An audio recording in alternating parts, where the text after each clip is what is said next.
like buttons and bells and smashing stuff. Go ahead, smash away.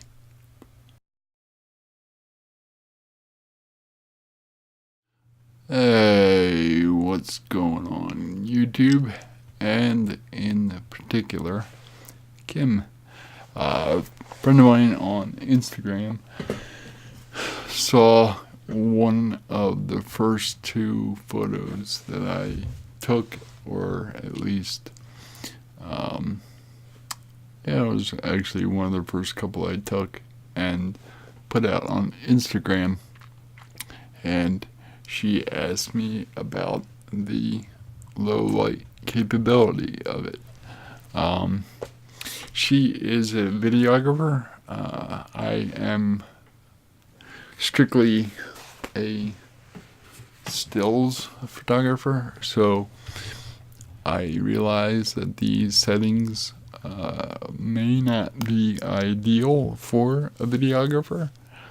So if you are a videographer and or you know what settings you normally use for video with, if you're, I guess, using any DSLR, I suppose, put them down below and I can do another quick video or adapt the video to suit your needs.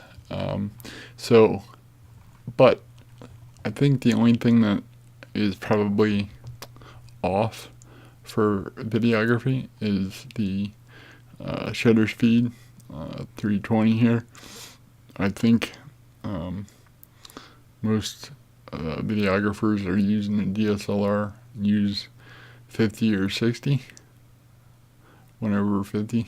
Anyway, but I did shoot both of these at f4 with the idea that on the Canon side anyway, I'm more familiar with that, so you'll have to bear with me on there. People that are using or gonna use the 6D Mark II for video will probably wind up getting the 24-105 f4, whether it's the first generation or the Mark II. Regardless, it's gonna have f4 throughout the range, so that's why I shot at f4, even though I'm using the 24mm 2.8. And there's two simple examples here, pushing it to the highest native that it will go, 40,000. I don't know that anybody would want to try and push it beyond that and expect any decent results from a sub 40 to 50 megapixel camera. So, all that being said, on both of these I do have lens correction turned on, so the vignette is gone and it brightened up the corners. So let's take a look. I focused both here. I focused on the side view mirror. So from, again, a stills photographer point of view or concern, I'm looking at the detail that's retained, the sharpness of focus. So I'm looking here at the puddle. Come on, there you go.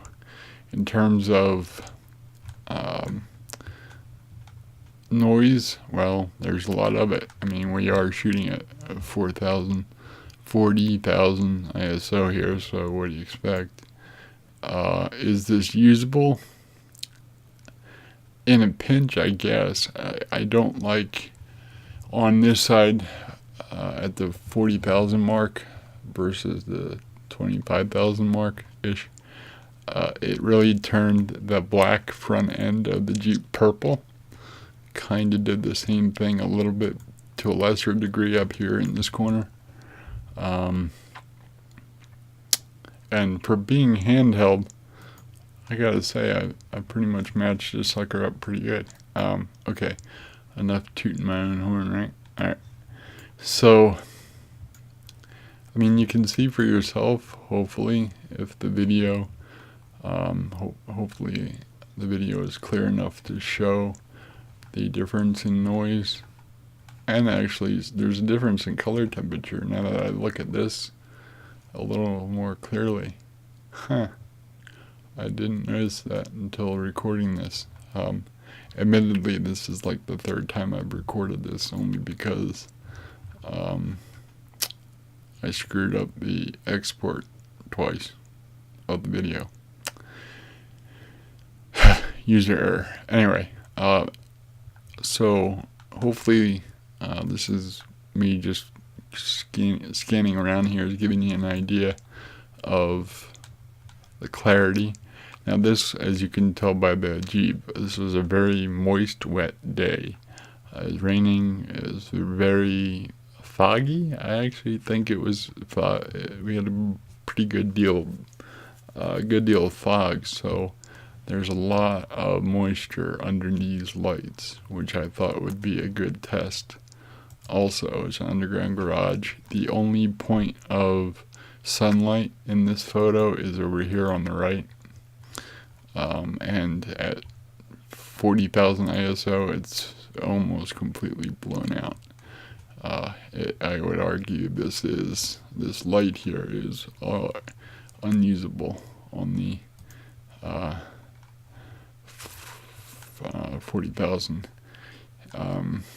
So again, I'm not trying to make this video too long. I just, like I said, wanted to shoot at f4 and push it to its native limit to give anybody that might be considering this camera, either for stills or photo, a shot. Pun intended, right? I think as I look at the two, if I needed, I could, I don't need 3/20ths of a second to get a crisp, clear shot. But if in a pinch I was in this garage and something absolutely crazy was going down, and I did have the 24-105 f4 mounted and I could zoom in on something, I really wouldn't hesitate. Maybe ISO 5,000, 10,000, pushing it to 10,000, which would allow me to easily shoot at maybe 160, probably, if not maybe a little faster, 250. I bet I could probably get it down to, you know, 1/125 and still get a sharp shot of whatever I needed to shoot over here.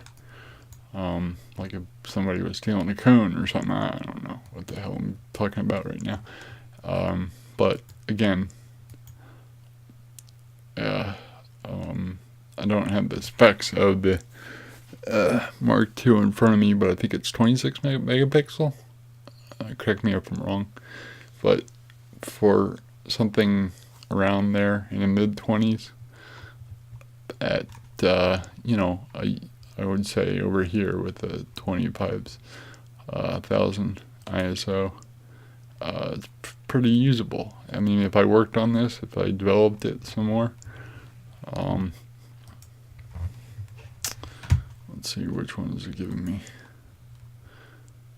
Okay, yeah, I mean, if I, not that I would bump this up any brighter, but if I dropped the highlights,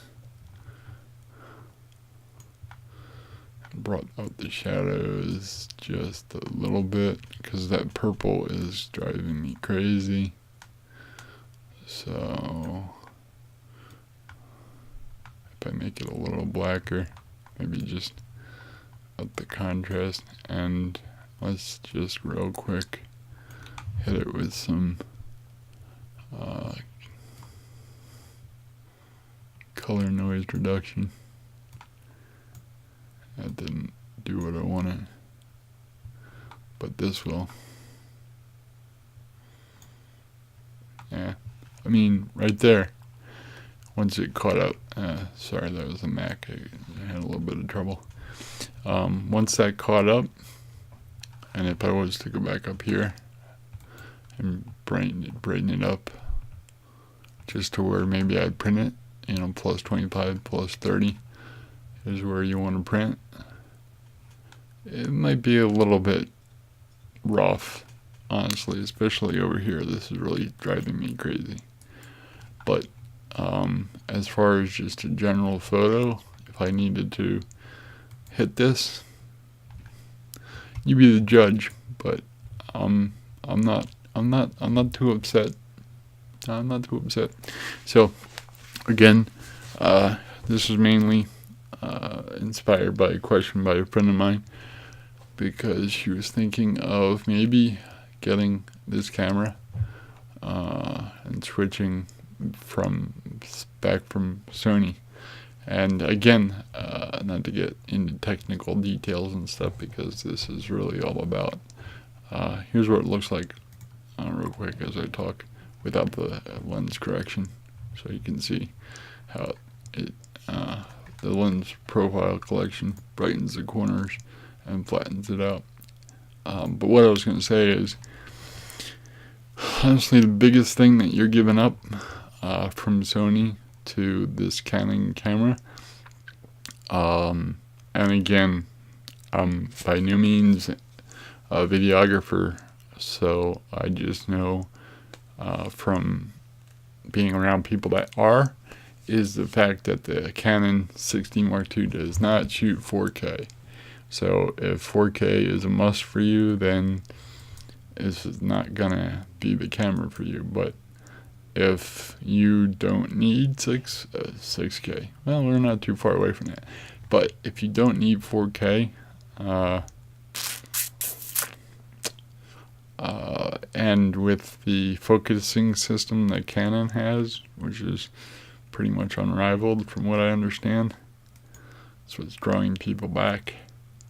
And the low light performance is good. I would probably say the 5D Mark IV and of course the 5D SR are better, but they both have higher megapixels, so they're gonna be better. So I'm rambling right now, but when I'm very pleased with this image, considering that considering the EXIF up here. So hopefully that gave you a better idea, or an idea, if you're considering this camera and where you live and what you're going to use it for. Alright, so catch you later, and thanks for watching, and do all those good things, you know, like buttons and bells and smashing stuff. Go ahead, smash away.